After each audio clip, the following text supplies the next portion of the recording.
As I am writing this, the rumors are starting to pile on top of each other that the Switch 2 reveal is this week. I believe this, and it probably has been confirmed by the time this is up. Nate the Hate, the leaker who was the first to say this Thursday, has a pretty spotty track record, but he is one of the more reliable leakers nowadays. Then other reporters started backing him, including the infamous Pioru, so it's practically guaranteed. Reportedly, it's just showcasing hardware, and software will have its own dedicated presentation, presumably similar to the original Switch reveal trailer. So hopefully we'll see glimpses of upcoming Switch 2 games. The thing I really want to discuss today though is how this trailer is going to impact not just Nintendo fans, but the internet as a whole.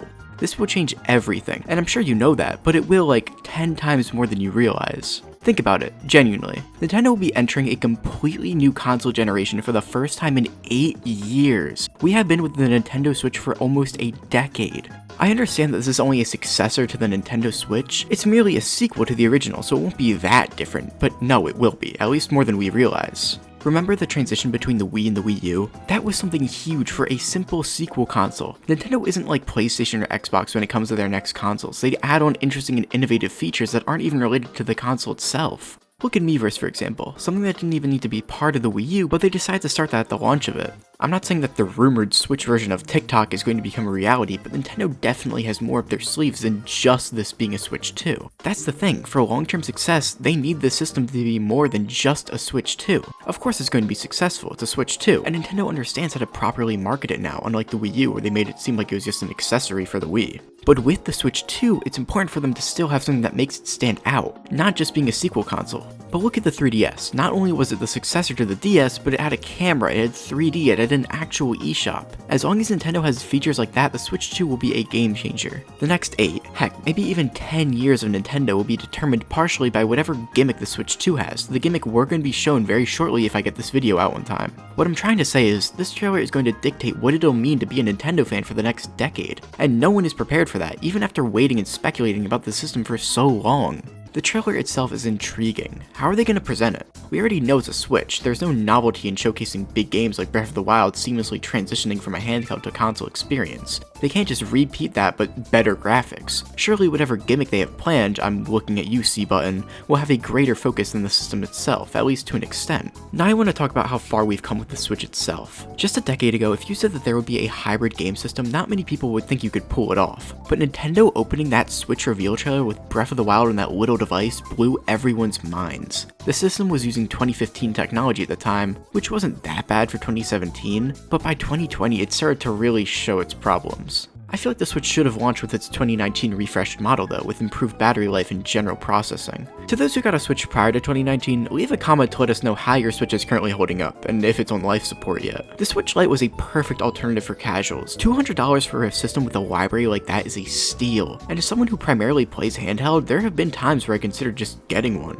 Then at the peak of the Switch Pro rumors, we got the OLED, which was not what people were looking for, but a nice upgrade. As someone with an OLED Switch, it is a game changer. It'll be hard to go back to an LCD screen if it is true that the Switch 2 has one. The bigger screen, updated storage, and kickstand that actually worked were nice additions. For a system that didn't bring any real graphical changes, I think they did pretty good with what they could. I do wonder if Nintendo ever did plan a real Switch Pro, and it has been reported they had plans to, but because of the chip shortage they decided not to, which honestly makes sense. It's hilarious how many rumors were spiraling, only for nothing to happen at all. Same went for a supposed Switch 2 announcement late last year, with so many betting on October. I think the problem of whether or not we needed a Switch Pro is really up to who needs it and how much Nintendo cares. Nintendo was able to go far with the technology the Switch had. Look at the massive worlds of Xenoblade 3 and Tears of the Kingdom. Look at the stunning visuals of Luigi's Mansion 3 and Metroid Prime Remastered. Nintendo is perfectly fine going without a mid-generation refresh console, but the problem lies with third parties.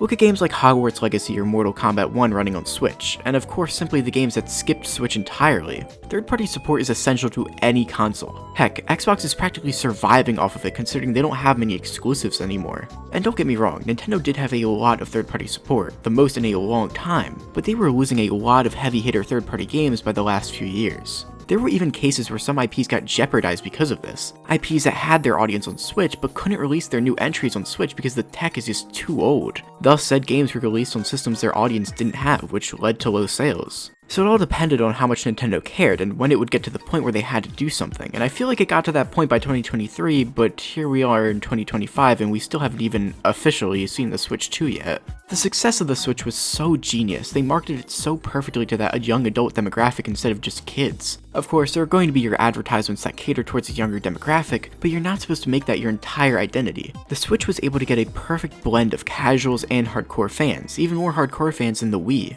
I feel like the Switch is objectively the best console generation for Nintendo in terms of games. Sure, the Nintendo Switch may never have the charm and ooze of the Wii U and 3DS era, but the incredible library of the Switch is unmatched, and that's just referring to first-party games alone. We got Super Mario Odyssey, the first 3D sandbox Mario game in 15 years. Personally, not my favorite 3D Mario game, but still an incredible experience that brought back what made Mario Mario, at least to a lot of people. Of course, then after years of build-up, we also got the release of Breath of the Wild, arguably Nintendo's biggest game ever, alongside its sequel Tears of the Kingdom in 2023. Breath of the Wild was the game that truly cemented Nintendo was back. It was them actually caring about their hardcore player base again instead of just chasing the casual market. The amount of AA releases Nintendo did during the Switch era was unmatched, and clearly was intentional to make their smaller IPs bigger IPs, utilizing the massive install base of the Switch, and they did just that. Luigi's Mansion, Splatoon, Metroid, Pikmin, and so much more all had their fan bases doubled if not tripled because of the Nintendo Switch. The Switch was the console that made IPs. It laid the groundwork for an amazing future for so many.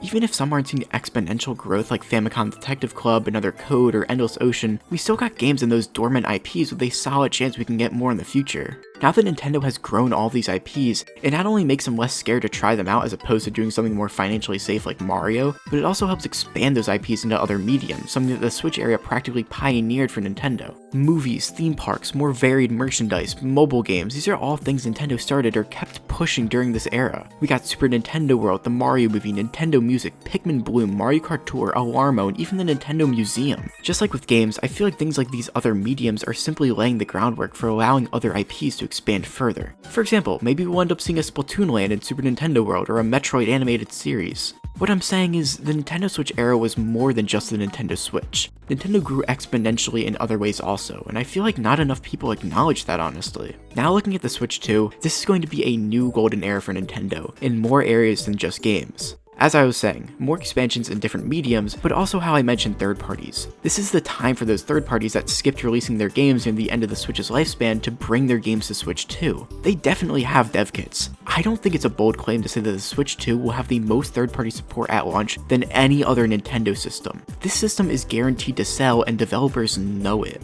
There's barely any limit there for optimizing your game for Switch. Sure, it may be like PS4 level of graphics and handheld, but I think people are really forgetting how gorgeous some PS4 games look. In the past few weeks, I've seen people grouping in the PS4 with the Switch with trying to run modern games, and that sentiment is stupid. No offense to Western game devs, but if they can make games like The Last of Us Part 2 or Marvel's Spider-Man look gorgeous on a PS4, then think about how gorgeous Nintendo will make their games look with those graphics. Sorry for the little tangent there, but what I'm trying to say is the barrier for optimizing games for Nintendo hardware just got incredibly small again, especially if their developers actually know how to optimize their games. In reality, that is the most concerning part. If I had to sum up this mess of a video, it's that this console transition is going to be major, and part of it is because people aren't looking beyond simply the console itself. Nintendo has grown in other ways this generation, and they will be utilizing that with the Switch too. I don't expect them to slow down at all in terms of that. In the past few months alone, we got Alarmo and Nintendo Music. Speaking personally, I even got my big start with Nintendo during the Switch era. It's kinda strange for me. Of course, I've always been a big fan, but it wasn't until 2020 where I became as obsessed as I am today.